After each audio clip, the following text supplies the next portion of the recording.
கிறிஸ்துவுக்குள் மிகவும் அன்பான தேவ ஜனமே, ஆண்டவராகிய இயேசு கிறிஸ்துவின் இன்ப இனிய நாமத்தில் இயேசுவே என்னோடு பேசுமே என்கிற இந்த தியான நிகழ்ச்சிக்கு உங்கள் ஒவ்வொருவரையும் வாழ்த்தி வரவேற்பதில் என் ஆண்டவருக்குள் நான் மிகவும் சந்தோஷமாய் இருக்கிறேன். எப்பொழுதும் கிறிஸ்துவுக்குள் சந்தோஷமாய் இருங்கள். சந்தோஷமாய் இருந்து நம் ஆண்டவருடைய நல்ல வசனத்தை பார்ப்போம். வாருங்கள். யோவான் 9:31 பின்பகுதி. ஒருவன் தேவ பக்தி உள்ளவனாய் இருந்து அவருக்கு சித்தமானதை செய்தால் அவனுக்கு செவி கொடுப்பார். ஆண்டவர் பாவிகளுக்கு செவி கொடாமல் ஒருவன் தேவ பக்தி உள்ளவனாய் இருந்து அவர் சித்தத்தையும் விருப்பத்தையும் நிறைவேற்றினால் அவனுக்கே அவர் செவி கொடுப்பார். உங்கள் ஜெபங்களுக்கு ஆண்டவர் செவி கொடுத்து பதில் கொடுப்பார். பாருங்கள், அப்போஸ்தலர் நடபடிகள் 10:2 வாசித்தால் ஒரு 100க்கு அதிபதி, அவருடைய பெயர் கொர்நேலியு என்று பார்க்கிறோம். அவர் எப்படிப்பட்டவர்? அப்போஸ்தலர் நடபடிகள் 10:2, அவன் தேவபக்தி உள்ளவனும் தன் வீட்டார் அனைவரோடும் தேவனுக்கு பயந்தவனுமாயிருந்து ஜனங்களுக்கு மிகுந்த தர்மங்களை செய்து எப்பொழுதும் தேவனை நோக்கி ஜெபம் பண்ணி கொண்டிருந்தான். ஹல்லேலூயா! இவர் எப்படிப்பட்ட மனுஷன்?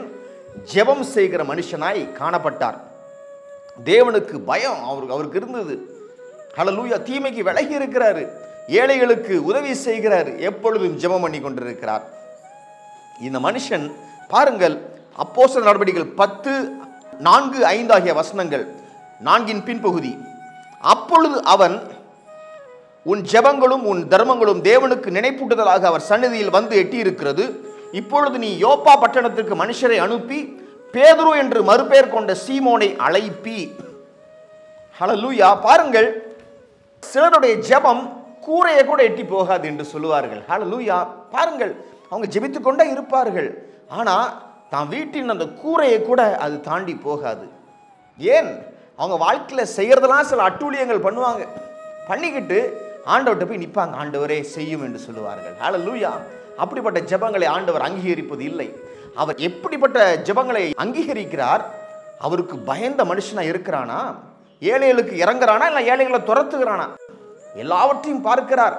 மனுஷனுடைய நடைகள், சிந்தனைகள், செயல்கள் எல்லாவற்றையும் ஆராய்ந்ததுக்கு பின்பதாக அவர் அதற்கு பதில் கொடுக்கிறார்.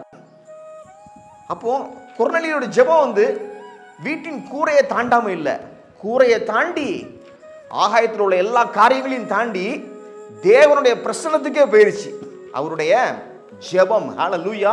அவருடைய பிரசன்னத்துல நிக்குது அவருடைய ஜெபம். ஆண்டவர் பார்க்கிறாரு. ஆண்டவர் ஞாபகம் வருது, ஆமா கொர்நேலியோட ஜெபம் நிக்குதே என் பிரசன்ஸ்ல அப்படின்னு பார்க்கிறார் ஆண்டவர். ஹல்லேலூயா! பாருங்கள், அப்படிப்பட்ட ஜெபத்துக்கு தான் ஆண்டவர் பதில் கொடுக்கிறார். என்ன பதில கொடுத்தாரு? உன் ஜெபத்திற்கு பதில் யோப்பா பட்டணத்துல இருக்குது.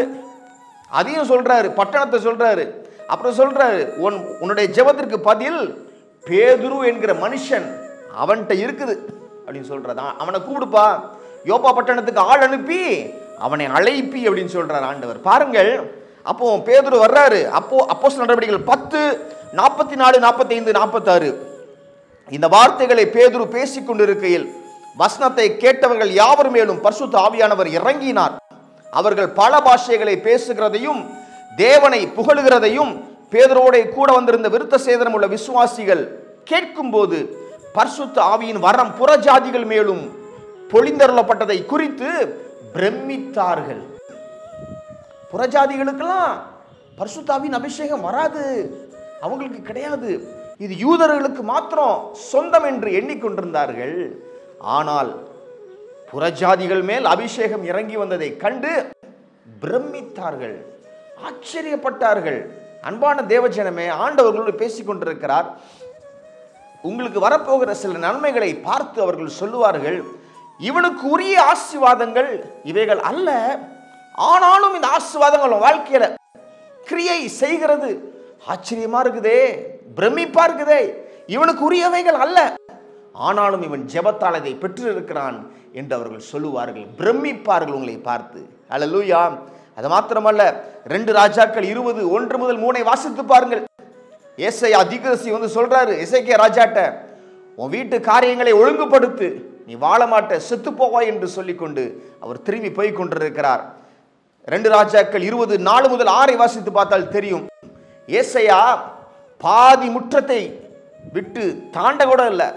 ஆண்டவர் சொல்லுவார், என் ஜனத்தின் அதிபதியாக எசேக்கியாட்ட திரும்பி போய் அவன்கிட்ட சொல்லு, நீ வாழ்வாய் என்று சொல்லு.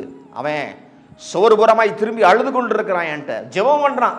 நீ போய் சொல்லு, அவனை நான் வாழ வைப்பேன், 15 ஆண்டுகளை அவன் ஆயுசு நாட்களோடு நான் கூட்டி கொடுக்க போகிறேன் என்று சொல்லி ஆண்டவர் ஏசாயாவோடு பேசினார். ஹல்லேலூயா. ஏசாயா வந்து சொல்றாரு, 15 இயர்ஸ் கூட்டி கொடுக்கிறார் ஆண்டவர் சொல்றாரு. அதே போல நடந்தது. ஹல்லேலூயா. ஆண்டவர் நம் ஜெபத்தை கேட்கிறவராய் இருக்கிறார். ஹல்லேலூயா. ஒருவன் தேவபக்தி உள்ளவனாய் இருந்து அவருடைய சித்தத்தையும் அவருடைய விருப்பத்தையும் நிறைவேற்றினால் அவன் ஜெபத்திற்கு பதில் உண்டு. ஹல்லேலூயா.